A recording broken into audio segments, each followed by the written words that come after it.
vous regardez RTL. Bonsoir, heureux de vous retrouver pour 2 heures d'infos et à la une, les larmes d'un préfet. Ma première pensée va vers les victimes qui ont été sauvagement assassinées à Marseille. Je partage la douleur des parents en restant à ma place dans la sincérité du cœur. L'émotion d'Henri-Michel Comet lors de ses adieux ce matin. Le préfet du Rhône assume et a rendu hommage à Laura et Morane, tuées à Marseille. La voix étouffée, vous l'avez entendu, par les sanglots, considéré comme responsable de la remise en liberté du meurtrier la veille de l'attaque. Vous vous en souvenez, il avait été démis de ses fonctions. Alors dans les salons de la préfecture bondés, Henri-Michel Comet s'est dit sans amertume, politiquement, il faut un responsable. Dans RTL Soir, vous allez entendre en longueur le discours de l'ex-préfet du Rhône. Et puis on va vous raconter cette cérémonie très particulière. RTL Soir, première édition avec vous Isabelle Choquet. Bonsoir Isabelle. Bonsoir Marc-Olivier, bonsoir à tous. Les autres titres du journal. C'est une tempête au Canada et le vent souffle jusqu'en France. Le producteur québécois Gilbert Rozon est accusé d'agression sexuelle. M6 déprogramme la France à un incroyable talent dont il est le juré emblématique. Les députés n'ont toujours pas retenu la leçon. 13 d'entre eux n'ont pas rendu leur déclaration d'intérêt. La haute autorité sur la transparence dénonce aussi toute une série de manquements. À suivre également une information RTL. Les médecins ont reçu des consignes pour ne pas surestimer les effets secondaires du nouveau Levothyrox. Un CCE sous tension chez Lidl après le reportage accablant de Cache Investigation. Et puis la disparition d'une grande dame du cinéma français, Danielle Darieux, 100 ans et son film vient de s'éteindre.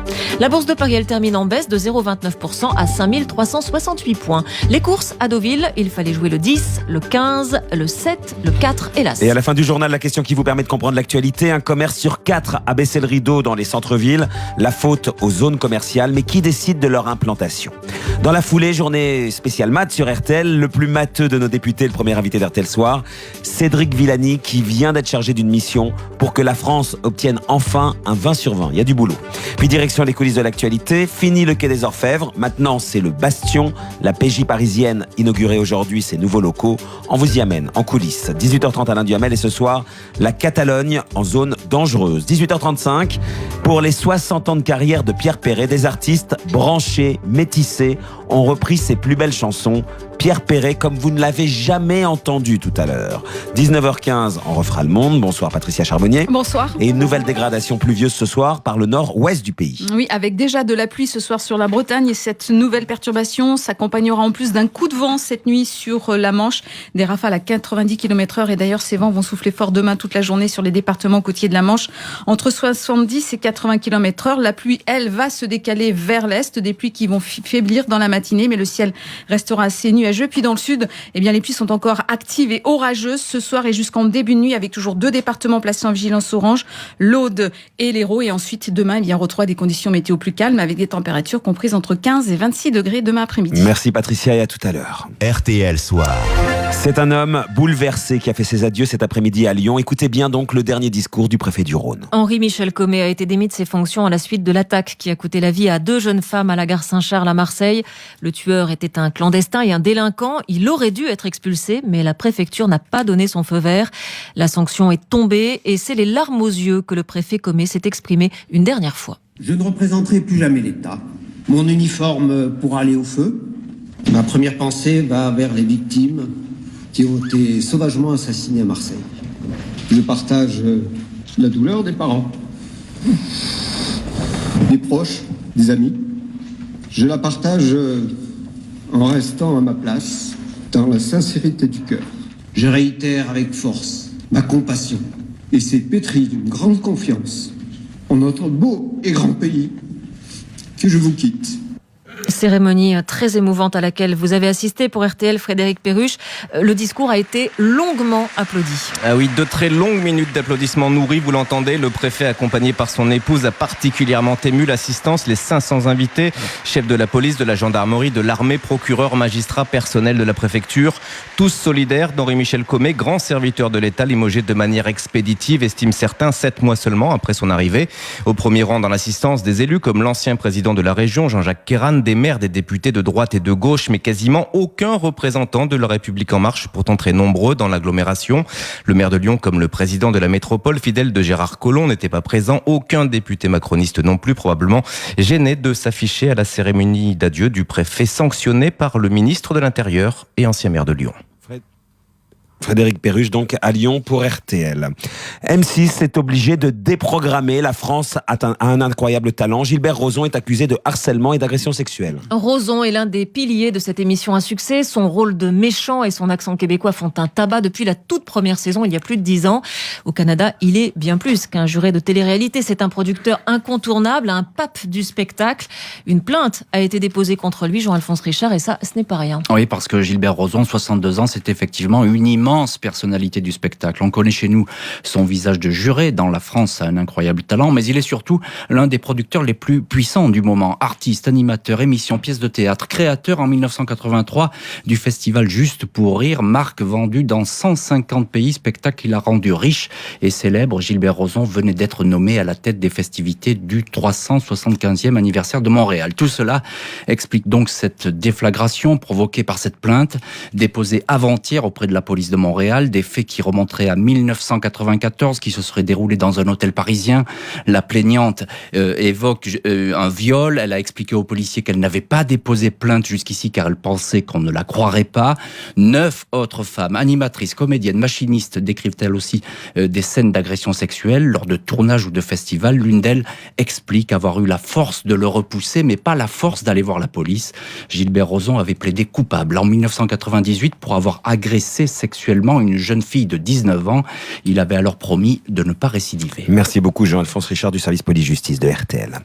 La transparence de la vie publique se met en place, on va dire, dans la douleur, puisque la haute autorité dénonce toute une série de manquements ce soir. Sur les 577 députés élus en juin, 13 n'ont pas déposé leur déclaration d'intérêt et ceux qui l'ont fait dévoilent des situations parfois discutables, disons.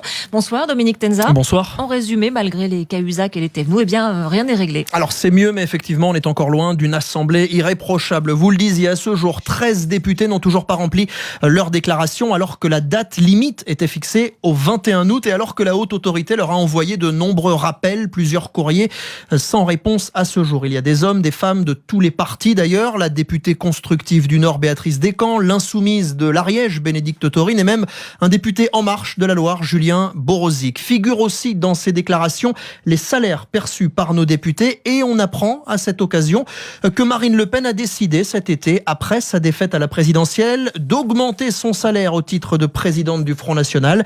Elle touchait 3 000 € par mois, elle touche depuis le mois de juillet 5 000 €. Sur le reste des déclarations, la haute autorité a relevé certaines incohérences, des données fournies qui lui paraissent étranges. Une enquête va donc avoir lieu et en cas de délit, le procureur de la République sera saisi. Enfin, selon nos informations, une trentaine de députés continuent d'employer un membre de la famille comme collaborateur alors que la loi l'interdit. Ils ont jusqu'au 15 décembre pour se mettre en règle. Information donc de Dominique Tenza du service politique de RTL. Le mouvement de grogne contre la réforme du Code du travail est en train de s'essouffler. Cette 3e journée de mobilisation a rassemblé 25 000 personnes à Paris selon la CGT, 5 500 selon la préfecture et la tendance est la même en province. Vous écoutez RTL Soir, il est 18h08. Une pause et ensuite le scandale du Levothyrox avec cette information RTL. Les médecins ont reçu des consignes, on va dire, surprenantes. RTL Soir. 18h09, RTL Soir avec Marc-Olivier Fogiel et la suite du journal d'Isabelle Choquet. Et on en vient à cette information RTL, Isabelle, en marge du scandale sur la nouvelle formule donc du Levothyrox. Les médecins ont reçu des consignes. Consignes de l'ordre des médecins qui demandent aux praticiens la plus grande prudence dans leurs consultations pour ne pas alimenter la longue liste des patients qui se disent victimes d'effets secondaires. Concrètement, qu'est-ce que ça donne, Jacques Serret ? Décrire uniquement les faits médicaux personnellement constatés, rapporter les dires du patient au conditionnel ou entre guillemets, les conseils sont très clairs. Ils sont posés noir sur blanc dans un document daté du 11 octobre que nous avons pu nous procurer. C'est une circulaire de 2 pages. L'ordre des médecins l'a envoyé par mail à toutes ses branches départementales. En résumé, il est vivement recommandé aux praticiens de prendre le plus de précautions possible dans la rédaction des certificats médicaux nécessaires aux patients pour déposer plainte. L'ordre ne veut pas directement incriminer la nouvelle formule du Levothyrox. Les victimes présumées sont choquées. Chantal Loire est la fondatrice de l'association des malades de la thyroïde. C'est honteux, c'est pas ce que devrait faire un médecin, d'être à l'écoute. Il ne doit pas obéir à un système quand même. On a l'impression que les médecins ne sont pas capables de penser tout seuls. Donc on leur donne des directives et des normes à tenir. C'est une dictature. Cette circulaire, elle est plus qu'ambigu parce qu'il faut savoir lire entre les lignes. Ce soir, l'Ordre des médecins se défend. Les médecins doivent faire des constats objectifs. Je cite, ce n'est pas leur rôle d'affirmer le lien de cause à effet du médicament. Merci beaucoup Jacques Serret. Comité d'entreprise sous tension chez Lidl. Après, vous savez, ce reportage dont on a beaucoup parlé de Cash Investigation. Reportage qui dénonçait les conditions de travail des salariés, la pression des managers, les charges de travail trop lourdes. La réunion a été houleuse et les syndicats sont ressortis déçus et en colère, Yannick Collant. Oui, parce que pour eux, la direction refuse de voir la réalité en face. Le reportage de France 2 serait exagéré. Alors pas question de changer de mode de fonctionnement ou d'alléger les cadences. Insupportable pour Fatia Iraki, élue au comité d'entreprise. Ils n'ont aucun respect pour les salariés. Aucun respect, aucune empathie pour les salariés. Ils bottent en touche et ils nous proposent comme solution de faire des réunions syndicales. Mais ça sert à rien. Ça fait des dizaines d'années qu'on fait des réunions et ça n'avance pas. Et ce qui rend les syndicats encore plus amers, c'est que la priorité de Lidl, ce n'est pas d'améliorer les conditions de travail, mais d'abord de trouver des coupables, ceux qui auraient donné les documents confidentiels aux journalistes de Cash Investigation, Tammy Lawari, secrétaire générale de l'UNSA chez Lidl. La direction va demander au comité d'entreprise de voter l'engagement de poursuite pénale. Oui, tout à fait. Bon, on est quand même à l'époque de Snowden, les lanceurs d'alerte. Il n'est pas possible pour nous, syndicats, de rester muets, aveugles face à des situations pareilles. Les syndicats qui ont la désagréable l'impression d'être dans le viseur de la direction qui chercherait à imposer une loi du silence plutôt qu'un véritable dialogue social. Reportage de Yannick Collant pour RTL. Tupperware va fermer son usine française à Jouer-les-Tours probablement en mars prochain. 235 emplois sont en jeu. Le fabricant de boîtes plastiques est en surproduction au niveau mondial. Le timbre rouge coûtera 95 centimes au 1er janvier. La Poste augmente ses tarifs de 4,7% en moyenne. Rouge, c'est pour les plus urgents. Le timbre vert passe, lui, de 73 à 80 centimes. Et puis à l'étranger, surenchère risquée entre Madrid et Barcelone. Mariano Rajoy estime que Carles Puigdemont n'a pas dit si la Catalogne était indépendante ou pas. Il poursuit donc la procédure de suspension d'autonomie. On y revient notamment avec Alain Duhamel à 18h30. Jacques Demy disait d'elle que c'était un Stradivarius. Danielle Darieux s'est éteinte et elle venait d'avoir 100 ans. Elle avait joué au cinéma pour la première fois en 1931. Elle n'avait que 14 ans. En 85 ans de carrière, elle a tourné avec les plus grands, notamment avec Max Ophuls. On l'avait vu dans Madame 2, Le Rouge et le Noir. Mais Danielle Darieux, c'était aussi un joli brin de voix, Stéphane Boutsock. Oui, fille d'un ophtalmologiste mélomane et d'une pianiste, la jeune comédienne pousse la chansonnette dans un de ses premiers succès, Le Premier Rendez-vous, 1941.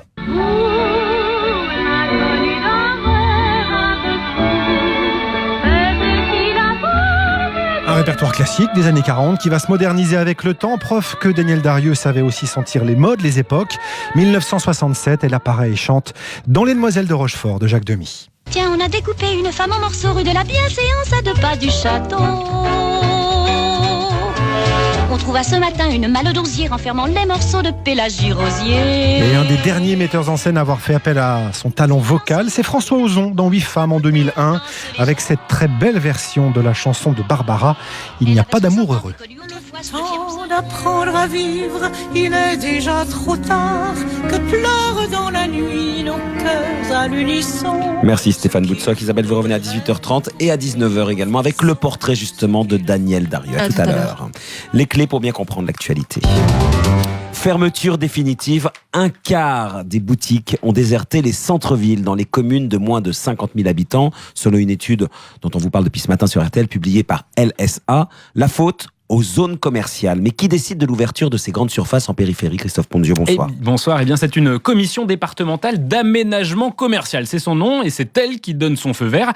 Elle est composée notamment du préfet du département, d'élus locaux comme le maire de la commune d'implantation, d'associations aussi. Bref, c'est assez simple, me direz-vous, pour mettre un veto quand la construction d'un centre commercial menace les petits commerces de proximité. Sauf qu'en fait, pas du tout. Pourquoi ? Parce que l'impact économique du projet n'a pas à être jugé. C'est du droit européen, libre concurrence, liberté d'entreprendre, et ces règles ne peuvent pas être entravées. Ce qui veut dire qu'il est quasi impossible, Christophe, d'empêcher la construction d'une grande surface? Bah oui, c'est très compliqué. Les élus valident ou non un projet uniquement sur des critères d'aménagement du territoire et de développement durable. Donc, s'ils ne veulent pas de grande surface, ils doivent démontrer par exemple qu'aucun tram ne desservira le centre commercial, pas assez de parking, que le réseau routier sera saturé ou bien que le terrain à bâtir était une réserve de sangliers protégés, que sais-je. C'est pour cela que le gouvernement a engagé une réflexion à ce sujet. Merci beaucoup Christophe Pondieu. Il est 18h15. Vous êtes bonne Virginie en maths? Allez-y. Non, je vous pose pas de questions, je vous pose une question générale, pas précise. Non, pas du tout, je suis littéraire. Vous êtes une littéraire, ça s'entend. Aujourd'hui, vous savez que c'est la journée spéciale maths sur RTL avec Le Point. Alors justement, comment faire passer la France du dernier au premier rang? Premier invité d'RTL Soir, le député Cédric Villani. Vous le savez, il vient d'être chargé d'une mission sur le sujet par Jean-Michel Blanquer, le ministre qui était ce matin l'invité de RTL. Et vous, littéraire ou mathématicien, Marco? Les deux, mon capitaine. Fortiche. RTL Soir. Il est 18h19, la suite de RTL Soir avec Marc-Olivier Fogiel. Et en cette journée spéciale sur RTL, les Français et les maths zéro pointé, en partenariat avec Le Point, premier invité d'RTL Soir, le mathématicien, député La République En Marche de l'Essonne, Cédric Villani. Bonsoir. Bonsoir Marc-Olivier Fogiel. Bonsoir. Jean-Michel Blanquer vient donc de vous charger d'une mission pour réfléchir à l'apprentissage des mathématiques. L'objectif est notamment de rattraper le retard dans les classements internationaux, puisqu'on a un peu un bonnet d'âne. Alors comment vous allez faire pour que les maths ne soient plus un traumatisme pour les Français, Cédric Villani? Il va s'agir de raviver la flamme qui avait commencé il y a quelques années quand un plan national mathématique avait été esquissé. Il va s'agir d'être à l'écoute des meilleures pratiques d'enseignement, de s'intéresser à des comparaisons internationales, de dresser un plan par lequel tous les acteurs, et ils sont nombreux, impliqués dans l'éducation mathématique, puissent se retrouver pour avancer. Mais évidemment, la question qui se pose quand même quand on vous entend, Cédric Villani, c'est pourquoi on est si mauvais en maths en France? On apprend mal les maths? La France a une histoire particulière avec les mathématiques. C'est la France qui s'est lancée avec le plus de vigueur dans le mouvement des maths modernes à une époque, avec le plus d'enthousiasme. On sait que ça a été un certain échec, en grande partie parce qu'on a sous-estimé le besoin de formation et d'accompagnement des enseignants. Ce sont des erreurs qu'il ne faut pas répéter. Et l'idée d'arriver à un débat, chercher des positions de consensus, travailler dans le dialogue avec tous les acteurs, travailler dans l'accompagnement, et je crois l'une des marques qu'a souhaité imprimer Jean-Michel Blanquer à toute son action, et je crois qu'il a raison. Alors on va être très concret dans un instant, mais vous avez vu notre sondage avec Le Point, 61% des Français n'ont pas aimé les cours de maths et ils donnent comme raison les difficultés qu'ils avaient dans cette matière. 40% trouvent les cours trop abstraits. Près de la moitié des sondés ont vécu du stress et du découragement. Manifestement, la façon dont on apprend les maths pose problème. La mathématique est une discipline difficile. Il faut pas dire aux jeunes c'est simple, vous allez voir, vous allez y arriver sans problème. C'est le genre de discours qui peut être anxiogène parce qu'on se dit si c'est simple et que j'y arrive pas, est-ce que c'est moi qui suis bête? Il y a une difficulté inhérente à la pratique mathématique, c'est le besoin de conceptualiser, de se lancer dans cette science du raisonnement. Il faut le faire pas à pas. On peut très bien passer par la porte du concret, de la manipulation, voire du jeu pour avancer dans cette voie. Donc dès l'apprentissage, Cédric Villani, puisque ce matin Jean-Michel Blanquer plaidait donc sur RTL pour développer en primaire cette nouvelle approche dont vous parlez, plus concrète dans l'apprentissage des maths, une approche s'inspirant notamment de la méthode de Singapour. Je rappelle 3 stades, l'apprentissage avec des objets, puis des images, et ensuite le passage à la théorie. Donc rendre ça beaucoup plus presque ludique, j'allais dire. Ludique, oui, mais pas ludique en soi. Il faut qu'il y ait une part de jeu, il faut aussi qu'on comprenne bien que derrière, il y a des sujets très sérieux et un enrichissement intellectuel qui vient. Il va s'agir de s'inspirer aussi du succès de la méthode de Singapour, tout en gardant en tête que une méthode ne se transpose pas directement d'une culture à une autre. Et par-dessus tout, une méthode ne s'impose pas aux enseignants. Une méthode, au contraire, doit être mise au point en partenariat avec les enseignants, accompagné par les enseignants. Donc il faut le faire avec eux. En tout cas, dans cette méthode, on l'a bien compris, qui ne peut pas s'imposer comme ça. Et en tout cas, c'est l'une des volontés de Jean-Michel Blanquer. Les élèves, à la fin du CE1, doivent maîtriser l'addition, la soustraction, les multiplications et la division. C'est une bonne chose pour 71% des sondés. Et pour vous, c'est un objectif? Oui, je pense que c'est un objectif d'exigence raisonnée, et en même temps, il faudra pas le voir comme un couperet, comme une chose qu'il faut absolument maîtriser. Pour conclure, Cédric Villani, on l'a dit, la France est la dernière de l'Union européenne en maths dans le classement international des maths Teams. Votre objectif, c'est d'arriver à quel niveau? Il faut pas se donner un objectif, mais progresser autant qu'on le peut. Le classement Teams, la note brute, disons, ne reflète pas les très grandes disparités qu'on a en France entre ceux qui se débrouillent le mieux, entre ceux qui se débrouillent le moins bien. Il y a des raisons multiples par rapport à cette disparité, qui sont aussi la preuve que notre système éducatif a du mal à intégrer toutes les différentes communautés, a du mal à arriver à fournir un enseignement enseignement de qualité qui s'adresse à tous. Et donc l'objectif, c'est notre finalement que tout le monde soit sur la même ligne d'une certaine manière, ou en tout cas qu'il n'y ait pas ces écarts si importants. Pas des écarts si importants, arriver à remettre dans le train tout le monde, pas chercher à appliquer le même traitement pour tous les profils. Et au contraire, l'idée de personnaliser l'éducation est quelque chose qui va de plus en plus progresser et arriver à faire en sorte que personne ne se sente abandonné. Sur le côté par rapport à un enseignement dont les finalités ne sont pas comprises, par rapport à un système qui le dépasse, on veut plus de ça. Et il y a un bon alignement dans le... RTL Soir, il est 18h28, Marc-Olivier Fogiel. D'un 36 à l'autre, inauguration par Gérard Collomb du 36 rue du Bastion, le nouveau siège de la police parisienne. On vous emmène en coulisses de ce bâtiment situé dans le nord-ouest de la capitale. Avec vous, Olivier Bois. Bonsoir Olivier. Bonsoir. Allez, suivez le guide dans le QG ultramoderne, donc de la fine fleur des enquêteurs. Oui, vous savez quel est le premier secret de ce bâtiment? C'est qu'il a été conçu pour être le siège de la PJ. L'architecte savait ce qu'il devait construire. 10 étages, 50 000 mètres carrés de bureaux dédiés 100% à l'enquête judiciaire et à son efficacité. Alors la sécurité d'abord, elle est omniprésente, contrairement à ce qu'on voyait au vieux 36. Là, vous êtes contrôlé partout, les endroits les plus stratégiques sont accessibles uniquement par reconnaissance tactile. Et puis alors c'est Big Brother, 360 caméras de vidéosurveillance partout, le long des 12 km de couloirs que compte ce bâtiment gigantesque. Alors Olivier, vous avez visité quelques-uns des endroits stratégiques et secrets de ce nouveau 36. Oui, je vous en donne 3. L'étage des gardes à vue d'abord, impressionnant, les cellules côte à côte. Et comme ça va vite en PJ, il y a déjà eu 600 gardes à vue depuis le mois de mai. C'est en fait à cet étage qu'on verra passer les criminels les plus chevronnés de la capitale. Deuxième endroit, la salle de crise, celle qui pourra servir en cas d'attentat, construite d'ailleurs à la lumière des événements terribles qu'on a connus. Vous savez que 13 000 appels d'urgence avaient été gérés le soir du 13 novembre. Eh bien, cette nouvelle salle a été conçue pour améliorer l'efficacité des enquêteurs. Et puis juste un clin d'œil avec le dernier endroit que je vous propose, entre histoire et modernité, la salle de réunion du directeur au 8e étage, très épurée, très moderne, mais avec les vieux meubles qu'on trouvait au 36 quai des Orfèvres, une vieille table ovale en bois verni et des exemplaires quasi centenaires du code pénal. Ça fait vraiment une impression étonnante. Alors justement, est-ce qu'il y a de la nostalgie ou est-ce qu'on s'est habitué donc à ce nouveau 36, les enquêteurs en tout cas? Franchement, la greffe est en train de prendre. Le premier signe d'ailleurs, c'est qu'il y a déjà un surnom pour ce bâtiment, le Bastion.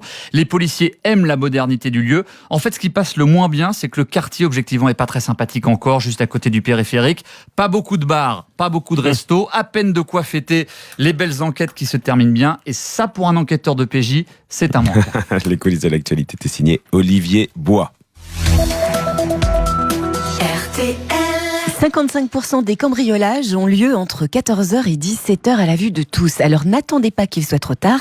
Contactez Vérissure pour protéger ce qui compte vraiment. Vérissure, expert des alarmes avec télésurveillance. RTL, il est 18h30. Et c'est RTL Soir, Marc-Olivier Fogiel. Et avec Isabelle Choquet pour le point sur l'actualité. Les adieux bouleversants du préfet du Rhône. Henri-Michel Comet a été démis de ses fonctions pour avoir empêché l'expulsion de l'homme qui a tué 2 jeunes femmes à la gare Saint-Charles à Marseille. Les larmes aux yeux, il a dit ses regrets. Mon uniforme pourra aller au feu, a-t-il ajouté. M6 déprogramme la 12e saison de La France a un incroyable talent. Le Québécois Gilbert Rozon, juré emblématique de l'émission, est accusé de harcèlement et d'agression sexuelle. Au Canada, c'est un producteur célèbre et très puissant. Les ratés de la transparence dans la politique, 13 députés n'ont pas rendu leur déclaration d'intérêt à la haute autorité. On découvre par ailleurs que Marine Le Pen a augmenté son salaire de 2 000 € pendant l'été, juste après sa défaite. Le ministre de l'Éducation veut créer un BTS et un DUT sport pour désengorger la filière STAPS totalement saturée. Jean-Michel Blanquer l'a dit ce matin sur RTL. Le timbre rouge passera de 85 à 95 centimes au 1er janvier. Le timbre vert de 73 à 80 centimes. La Poste augmente ses tarifs courriers de 4,7% en moyenne. La mort de Danielle Darrieux qui avait fêté ses 100 ans en mai dernier. La comédienne a joué pendant 80 ans une centaine de films au total, dont Le Rouge et le Noir avec Gérard Philippe ou plus récemment 8 femmes de François Ozon. La météo, Patricia Charbonnier, nouvelle dégradation pluvieuse et venteuse. Et surtout venteuse avec un coup de vent pour cette nuit sur les côtes de la Manche, des vents qui vont souffler fort demain toute la journée, jusqu'à 90 km/h en rafale. Les pluies qui vont progresser d'ouest en est et puis devraient quand même faiblir demain dans la journée sur les régions de l'Est, mais le temps restera nuageux. Puis dans le sud, attention, encore de fortes pluies orageuses jusqu'en début de nuit sur le golfe du Lion et le sud du Massif central, avec toujours 2 départements placés en vigilance orange, l'Aude et l'Hérault. Ce sera mieux demain et les températures 8 à 18 degrés demain matin, 15 à 26 dans l'après-midi. À tout à l'heure, Patricia Charbonnier, 18h50, prochain point météo sur RTL. Isabelle, vous revenez justement avec le portrait à 19h de la rayonnante Danielle Darieux. À tout à l'heure. À tout à l'heure. La Catalogne en zone dangereuse, on y revient ce soir avec vous, Alain Duhamel. Bonsoir Alain. Bonsoir. Alors le président de la région Catalogne donc, a précisé officiellement que l'indépendance n'était pas déclarée, mais qu'elle le serait si le gouvernement de Madrid suspendait l'autonomie de la région. Que peut-on comprendre de ces intentions clairement ? Écoutez, les intentions de Puigdemont, c'est de continuer à mettre en œuvre sa stratégie du flou.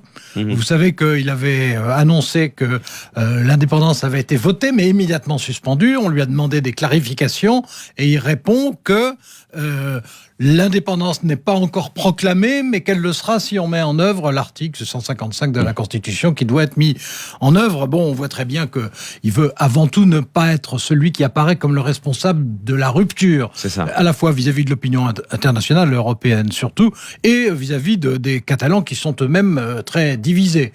Bon, on sait aussi qu'il n'a pas les mains libres parce qu'il a une majorité extrêmement étroite. Il n'a que 4 députés de majorité. Et on voit très bien qu'en réalité, son objectif est de pousser à la faute Mariano Rajoy, en essayant de lui faire porter le chapeau et que ce soit lui qui donne, Rajoy qui donne l'impression d'être l'agresseur. Derrière ça, quand même, il continue à appeler au dialogue. Et donc, au fond, il ferme la porte principale et il entrebâille une porte de secours. Rajoy, justement, réunit son conseil des ministres samedi. Il est fort probable que le fameux article 155 suspendant l'autonomie sera déclenché, non ? C'est même certain parce que le conseil extraordinaire sera réuni pour ça, que ses partenaires gouvernementaux l'exigent absolument. Alors, lui aussi a en tête la même idée, qui est de ne pas être le responsable d'une rupture.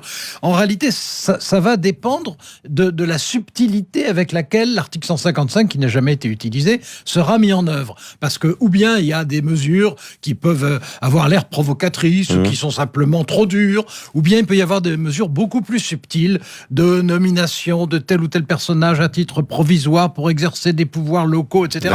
Et en même temps, de proposer une révision de la Constitution et des élections générales en Catalogne.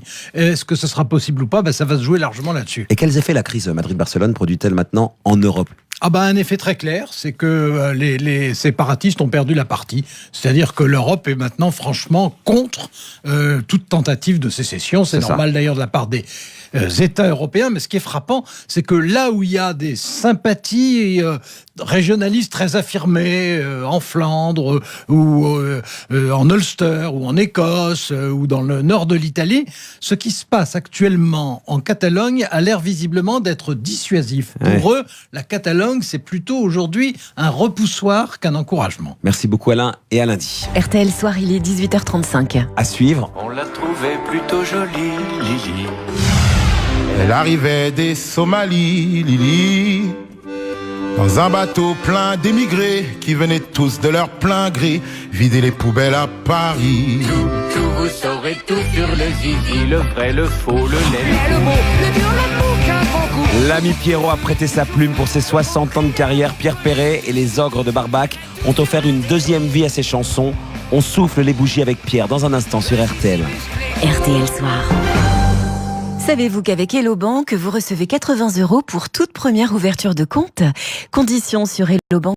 18h39 dans RTL Soir, votre deuxième invité, Marc-Olivier Fogiel. Deuxième invité d'RTL Soir, on est tous des enfants de Pierre Perret. Bonsoir Pierre. Oh, ça je savais pas. Ben si, vous le savez. Vous savez bien d'ailleurs, puisque demain sera un album hommage pour vos 60 ans de carrière. La tribu de Pierre Perret au Café du Canal sous la direction des Ogres de Barbac. Et là, il y a tout le monde, Olivia Ruiz, Trio, Didier Vampas, François Morel. Ils reprennent tous vos plus grandes chansons, ce sont vos enfants. Oui, ça c'est vrai, quelque part, ça pourrait être mes enfants. C'est plutôt mes petits-enfants. C'est ça, en fait, vos petits-enfants. Vous êtes honoré, Pierre? On va écouter évidemment les reprises, elles sont géniales. Vous êtes honoré de les entendre, vos chansons reprises comme ça, par tous ces gens? Oui, parce que ils ont fait ça avec une envie formidable, et c'est un disque d'amour. C'est un cadeau qu'ils m'ont fait, là, parce que moi, au départ de cette entreprise qui a été montée par les Ogres de Barbac, j'étais pas du tout au parfum. Ils ont dit, on va réunir tous les copains dont on sait qu'ils adorent Pierre. Ils vont choisir un titre chacun. On va faire un album avec ça, parce que, ça va être beau. C'est marrant parce que c'est métissé et branché. Pierre Perret, vous êtes dans le patrimoine français, des écoles portent votre nom. Et j'ai inauguré la 32e avant-hier. Où ça? À Pierrefort, En plein Cantal. Et vous, donc, le patrimoine bien français, vous êtes aujourd'hui le représentant de cette France métissée, en fait. Ah, complètement, parce que des gens comme Idir, par exemple, ont chanté, La Petite Kurde, par exemple, et il était très ému, et en même temps, ça touche des tas de gens de tous horizons, et qui sont alors éperdus d'amour pour ces chansons-là. Qui dit Pierre Pérédi, Le Zizi, reprise par Vampas et François Morel. Vous saurez tout sur le zizi, le vrai, le faux, le laid, le beau, le dur, le bouc, un grand coup, le gros touffu, le petit joufflu, le gros... Là, on est en 74. Il est complètement fou. On est en plein débat sur l'éducation sexuelle à l'école, et cette chanson, elle est même interdite à la radio à l'époque. Ben oui. Mais elle est quand même arrivée au bout de... Avant la fin de l'année, elle avait 16 disques d'or. Est-ce que vous avez l'impression, Pierre, qu'aujourd'hui, on assiste à un retour de la pudeur ? Oui, ah oui, complètement. Là, j'ai l'impression qu'on est dans une période de cul serré bien. Oui. Il n'y a pas un mot qui dépasse l'autre. Tout ce qu'écrivent tous les jeunes gens aujourd'hui, je cite personne ni rien du tout, mais chacun a envie plus ou moins de faire les chansons de son cœur, des slams, des raps, de ce que vous voulez. Mais les audaces verbales et les audaces d'idées, surtout. Ouais, ça c'est fini. On peut courir après, c'est fini. Il y a eu 3 ans après Le Zizi, vous revenez avec une chanson engagée, on en parle, Lily, donc reprise notamment par Féfé. On la trouvait plutôt jolie, Lily. Elle arrivait des Somalies, Lily. Dans un bateau plein d'émigrés qui venaient tous de leur plein gré vider les poubelles à Paris. Il était tellement ému, il faisait des gestes comme ça. Il faisait des gestes, Féfé, tellement ému de vous reprendre, Pierre. Oui, il savait pas tellement quelle contenance se prendre et quelque part pour se rassurer, il faisait des gestes de protestation devant le micro. C'était touchant et comique à la fois, c'était marrant. Vous vous doutiez que des années après, elle allait devenir un classique et une des plus belles chansons françaises, et hélas toujours d'actualité. Hélas, oui, hélas toujours d'actualité. Mais je vous aurai encore un autre son de cloche, parce que vous êtes menacé de me revoir d'ici une petite année. J'aurai fini le dernier album sur lequel je bosse depuis 3 ans, et il y a une autre chanson sur le même thème, mais qu'on n'a pas fini de traiter de toutes les façons, et sur les horreurs de l'immigration d'aujourd'hui. Vous êtes menacé de me revoir encore. Est-ce que ça sera une chanson choc, j'imagine, où vous voulez dire des choses comme d'habitude, et où vous vous en prenez à qui ?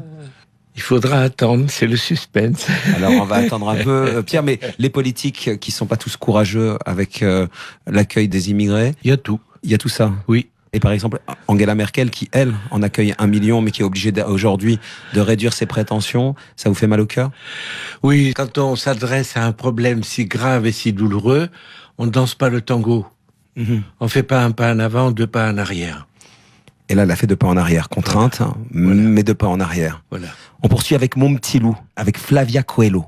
Mon petit loup, c'est la vie. C'est une brésilienne, elle est lumineuse, elle est solaire, elle est formidable. Une chanson qui à l'origine devait dénoncer le viol des enfants, avec la nouvelle loi que souhaite porter Marlène Schiappa pour allonger le délai de prescription pour les crimes sexuels sur mineurs.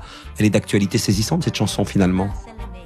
Malheureusement, elle a toujours été d'actualité. Mais il faut quand même toujours amener du grain dans le moulin, parce que sinon, sinon on peut pas dormir tranquille, voilà. Et puis une chanson plus personnelle, vous parliez d'Olivia Ruiz qui reprend Je suis de Castelsarrasin, donc... Ah oui, ça me touche infiniment, ça oui. Et du patois, je m'en souviens. Les paysans disaient le jeudi.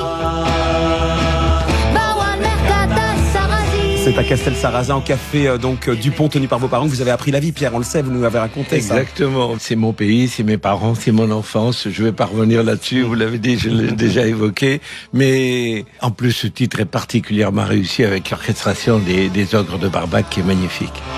Alors François Morel, dites-vous, quand on se tourne sur votre vie, selon l'humeur, il se fend la poire ou nous fend le cœur, parfois les deux en même temps, on l'entend dans vos chansons. Plutôt que dire le dégoût, la violence, la laideur du monde, il choisit comme un enfant de faire la liste de tout ce qui rend la vie merveilleuse. Quand vous, Pierre, vous vous retournez sur votre vie, vous vous êtes plus fendu la poire que le cœur ? Je crois que c'est à 50-50 quand même.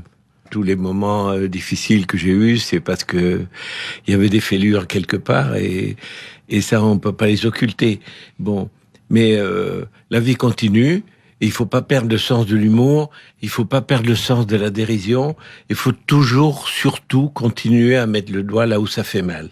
Dans vos chansons, Pierre, parce que je les connais plutôt bien, la disparition d'une enfant, vous en avez parlé ou pas? Vous qui avez, hélas, été confronté à ça. Je suis pas prêt. Vous n'êtes pas prêt, même dans le prochain album? Non. Parce que je suis pas encore assez grand. C'est peut-être que je le ferai, peut-être jamais, c'est vrai. Dans l'actualité, en revanche, ça va nourrir votre prochain album. Tout à l'heure, il y aura Marine Le Pen à l'émission politique de France 2. On se souvient de La Bête est revenue en 98. Oui. Ça va apparaître dans le prochain album? Une des dernières fois qu'on s'était vus, je venais de sortir un texte qui s'appelle Ma France à moi, qui s'appelait Ma France à moi, qu'on a fait partir sur les réseaux sociaux et qui a dépassé les 10 millions de vues. C'était colossal. Et sur ces millions de réponses que j'ai reçues, il y avait, mais Pierrot, la chanson. Pour faire la chanson. Et il y aura donc la chanson.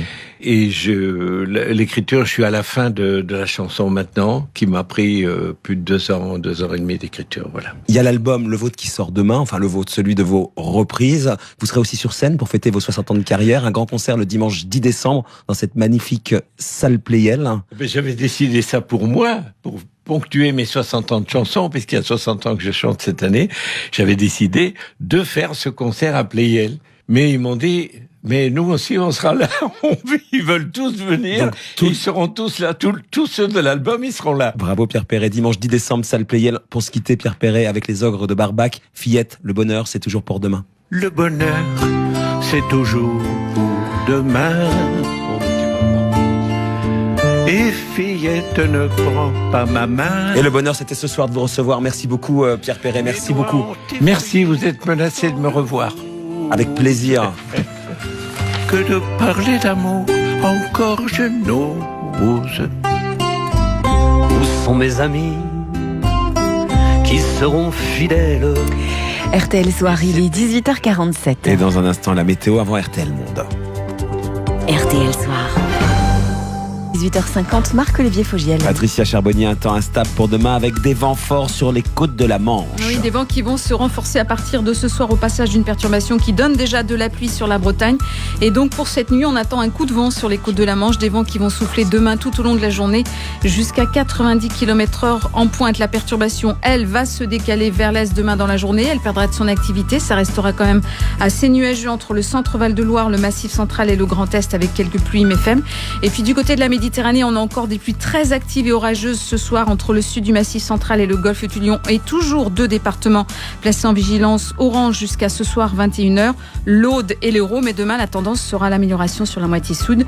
Avec le retour des éclaircies, des températures comprises entre 8 et 18 degrés demain matin et 15 à 26 dans l'après-midi. Ça baisse, mais ça reste encore assez doux. Très bien ça. Et pour ce week-end? C'est très agité avec une nouvelle dégradation pluvieuse pour la journée de samedi des côtes de la Manche vers les frontières de l'Est. Et puis une nouvelle tempête qui va circuler sur l'Irlande et donc sur le nord-ouest de la France. On sera en marge de cette tempête, donc des vents qui vont souffler fort toute la journée sur les côtes de la Manche avec beaucoup d'instabilité, des rafales à 100 km/h. Les températures vont baisser. Pour ce week-end, les températures seront nettement plus fraîches. On sera même pour la journée de dimanche en dessous des normales de saison avec un régime d'averses sur la plupart des régions, averses plus marquées sur les régions de l'Est. Et comme les températures vont baisser, eh bien ce sera le retour de la neige à partir de 1500 mètres sur les Alpes du Nord. Merci Patricia, à tout à l'heure. 18h51, RTL Monde.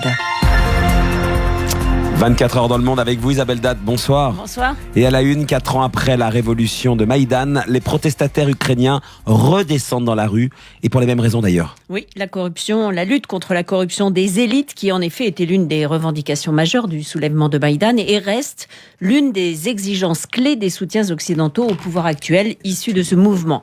Malgré de nouvelles structures, aucun haut responsable n'a été condamné par la justice. Les protestataires qui réinstallent des tentes sur la place réclament l'abolition de l'immunité parlementaire, l'adoption d'une loi mettant fin à l'influence des oligarques dans le jeu politique et la création d'une cour spéciale indépendante chargée des affaires de corruption, craignant que les tribunaux communs ne soient eux-mêmes soumis à la corruption. La plainte du jour, Isabelle. Une première à visage découvert d'un militant homosexuel russe qui raconte l'enfer des violences policières en Tchétchénie. Arrêté devant le centre commercial où il travaillait, il a passé 12 jours en cellule où toutes les 10 minutes, les policiers venaient le frapper avec des bâtons, l'humiliant, l'insultant. Il entendait hurler dans le couloir d'autres homosexuels qui demandaient grâce après des scènes de torture, des séances de torture. Sa plainte a été transmise au comité d'enquête chargé des principales investigations dans le pays. Il ne reste plus qu'à espérer qu'elle ne sera pas rangée en dessous de la pile. Le projet de loi du jour.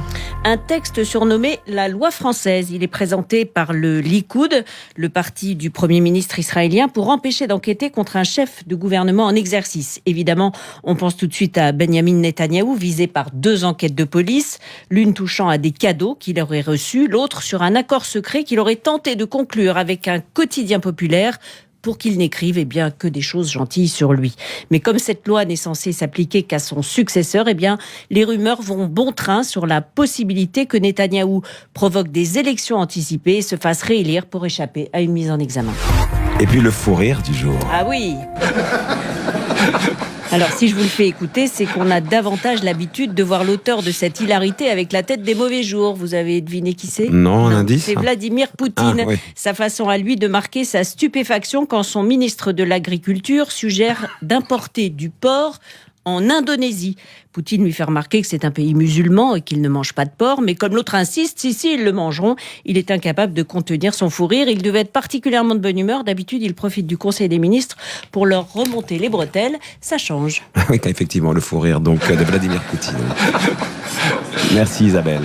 RTL Monde. Marc-Olivier Fogiel. Et le grand format de RTL Monde, quand Apple ne respecte pas ses promesses, ses téléphones et ses montres connectées continuent d'être fabriqués en Asie dans des conditions de travail illégales. Des ONG ont donc organisé une grande manifestation devant un Apple Store d'Hong Kong. Le reportage de Philippe Dova.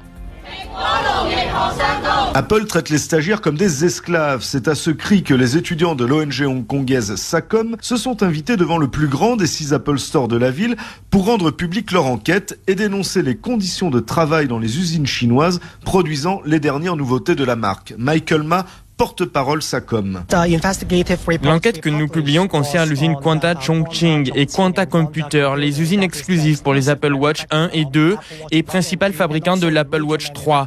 Aujourd'hui, avec la sortie de l'Apple Watch 3, c'est le bon moment pour nous d'attirer l'attention des clients. D'après l'enquête, les étudiants seraient traités comme de la main-d'œuvre bon marché, travailleraient 12 heures 7 jours sur 7 et seraient victimes d'un chantage au diplôme, des pratiques illégales au regard des lois chinoises et très éloignées des engagements d'Apple. Nous avons écrit une lettre avec les constatations et les demandes à Apple. Une lettre demandant l'arrêt de ces abus, remise en main propre mais très crispée à Lisa, la directrice de la boutique. Lisa, vous connaissez les résultats de notre enquête ? Pas plus de réponses d'Apple aux questions des médias, pas de longues files d'attente non plus devant la boutique et des réactions des clients bien divergentes. Je m'en fiche, j'ai l'habitude de cette marque, je ne veux pas en changer et ce n'est pas grave.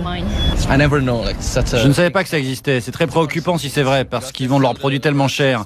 Mais je ne suis pas un grand fan d'Apple, si j'en achète pas, c'est pas bien grave. Les marques concurrentes chinoises ne sont pas épinglées par le rapport, un parti pris assumé par SACOM. La majorité des clients d'Apple sont des Occidentaux qui sont plus sensibles aux conditions de travail. Et Apple vend ses produits très chers. Huawei ou Xiaomi ont des prix très bas et leurs clients n'ont pas le choix, ils achètent leurs produits car ils ne sont pas chers. Nous n'appelons pas au boycott parce que Samsung, LG et les autres ont très certainement les mêmes conditions de production. Pas de boycott, mais la promesse d'une mobilisation mondiale des ONG le 3 novembre, date de sortie de l'iPhone 10. Vous écoutez RTL Soir, il est 18h56. Dans 4 minutes, le journal de 19h, avec bientôt donc de nouvelles solutions pour parer, vous savez, les couacs de la plateforme Admission Post-Bac qui oriente les étudiants. Les propositions donc faites au gouvernement, vous les détaillez à 19h, donc dans le journal. RTL Soir.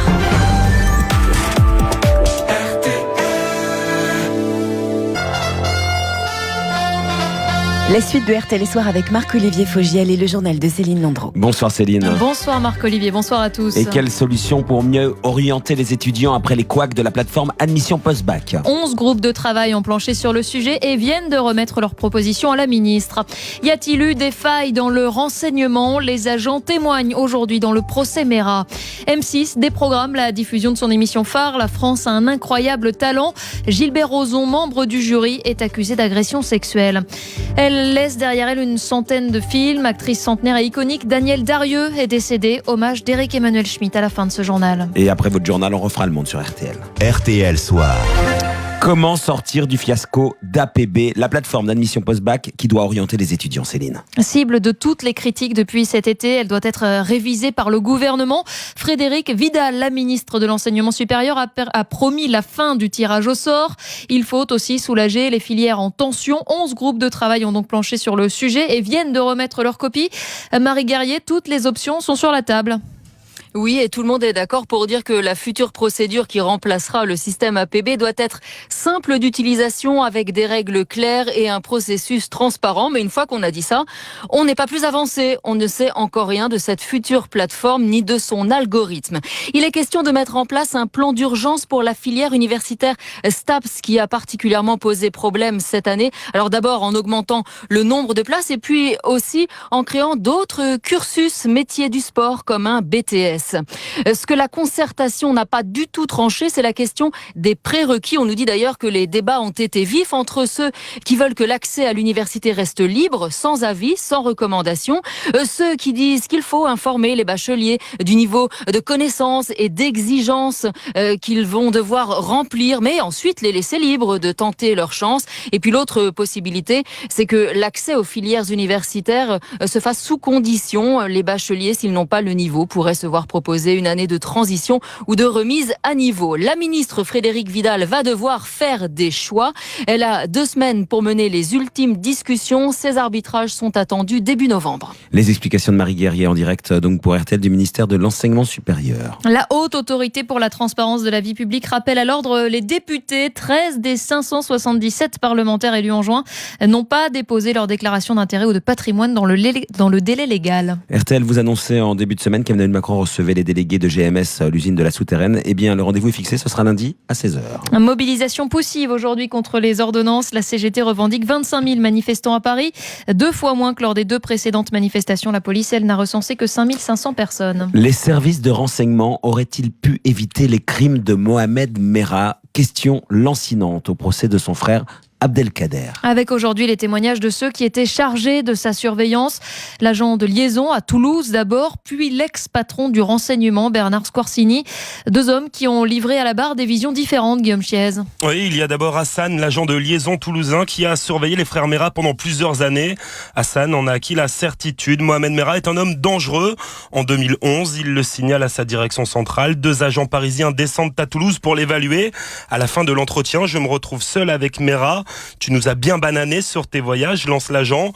Mohamed Merah sourit. J'ai vu dans ses yeux la haine et la violence dissimulées en lui.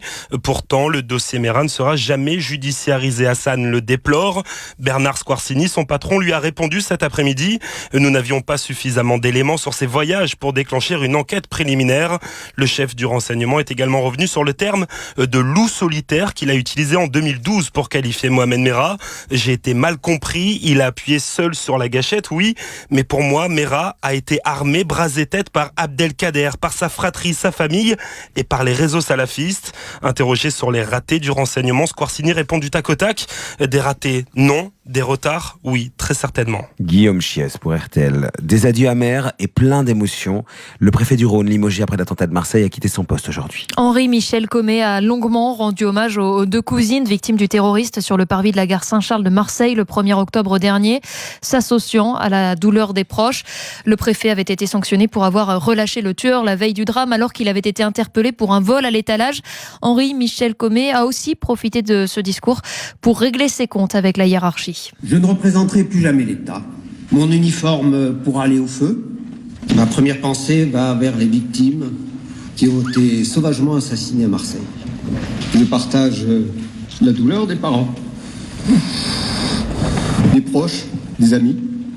Je la partage en restant à ma place, dans la sincérité du cœur. Je réitère avec force ma compassion et c'est pétri d'une grande confiance en notre beau et grand pays que je vous quitte. Le discours du préfet du Rhône auquel assistait Frédéric Perruche pour RTL.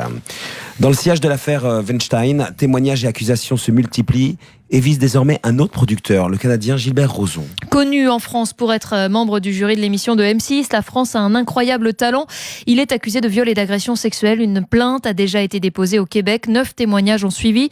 Réaction immédiate de la chaîne française qui a décidé de déprogrammer tous les épisodes de l'émission déjà enregistrés.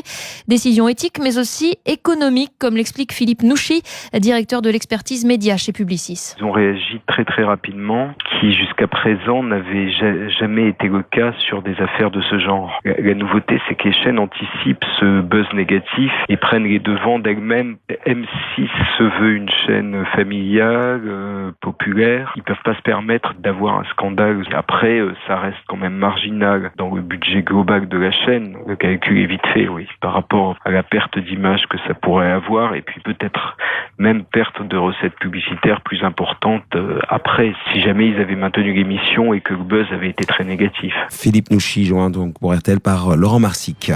Dans un instant, le cytotec, bientôt interdit, doit soigner, vous savez, l'estomac, mais était détourné pour déclencher des accouchements. RTL Soir. RTL Soir, Marc-Olivier Fogiel. Et pour la suite du journal à 19h07 avec Céline Landreau. Il devait traiter les ulcères gastriques, mais était plus souvent utilisé pour déclencher les accouchements. Le Cycotec va être retiré du marché. Le médicament ne sera plus disponible à partir du mois de mars. Décision de l'Agence du médicament qui avait déjà mis en garde en 2013 contre les risques graves de cet usage détourné. À cause de ce médicament, justement, le dernier accouchement d'Aurélie, maman de 36 ans, a viré au cauchemar. Et Timéo, son fils, est resté handicapé. Sans m'informer du médicament ou de la méthode pratiquée, on m'insère un médicament au fond du vagin. S'ensuit de très violentes contractions. Pendant 15 heures, c'est des hurlements, des supplices, des pleurs. Je les préviens que pour moi, il y a quelque chose de pas normal, que mon bébé est en souffrance.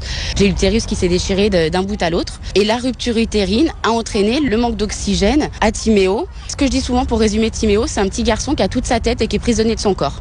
L'hôpital a été reconnu coupable de l'utilisation du cytotec hors AMM, d'une dose très très forte d'emblée. Ils ont fait appel. On est en attente pour le moment. Aujourd'hui, le cytotec est retiré du marché. Pour vous, c'est une bonne nouvelle? C'est plus qu'une bonne nouvelle, c'est une victoire. C'est des mamans qui vont plus souffrir, c'est des bébés sauvés. Ça fait quasiment 7 ans qu'on se bat pour ça. C'est fabuleux. Témoignage d'Aurélie au micro RTL d'Odile Pouget. L'État condamné pour la première fois à indemniser une victime du Mediator. Il devra lui verser plus de 22 000 euros. C'est 30% du montant total de la réparation du préjudice. Le football, Céline, après la grande, la petite Coupe d'Europe, 3e journée de Ligue Europe ce soir. Avec 3 clubs français en lice, on part tout de suite à Nice où les Aiglons affrontent la Lazio Rome, Mickaël Lefebvre. Oui, après 8 minutes de jeu, c'est parti fort à l'Allianz Riviera puisque le score est déjà de 1 but partout entre Nice et la Lazio. Ouverture du score de Mario Balotelli à la 4e minute sur une passe de Wesley Sneijder et égalisation sur l'engagement des Romains après une incompréhension entre Dante et son gardien de but Juan Cardinal. Égalisation de Caicedo, 8 minutes, un partout entre Nice et la Lazio. Merci Mickaël, direction le Vélodrome. À présent, l'OM reçoit le Vitoria Guimarães, Hugo Hamelin. Oui, dans un Vélodrome très peu garni entre l'Olympique de Marseille, dont c'est un petit peu la répétition générale avant le Classico contre le PSG dimanche. Les Marseillais sont 2e de leur groupe I. Les Portugais du Vitoria Guimarães qui jouent en noir ce soir, eux sont bons derniers. Toujours 0-0 entre les deux équipes. On joue la 8e minute. Merci Hugo Hamelin. Enfin, dernier club tricolore en piste ce soir, Lyon qui se déplacera à Everton. Coup d'envoi à 21h05.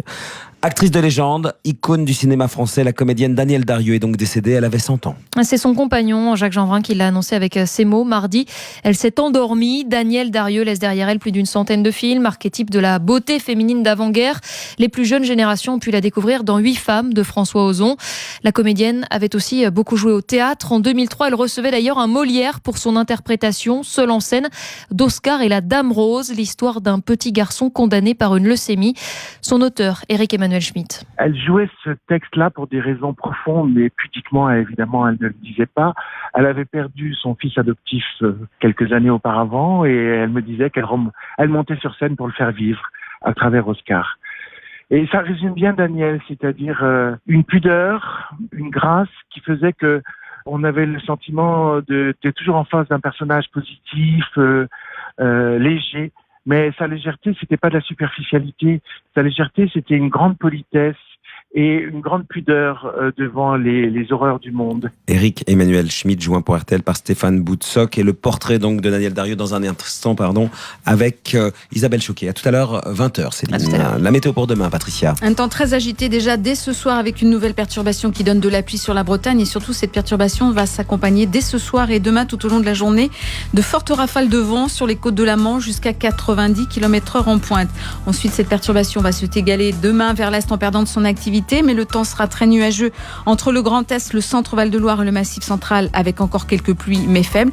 Et puis du côté de la Méditerranée, c'est encore très actif, très instable ce soir entre le sud du Massif central et le golfe du Lion, avec des pluies orageuses. Toujours 2 départements placés en vigilance orange jusqu'à 21h ce soir, l'Aude et l'Hérault, mais la tendance sera...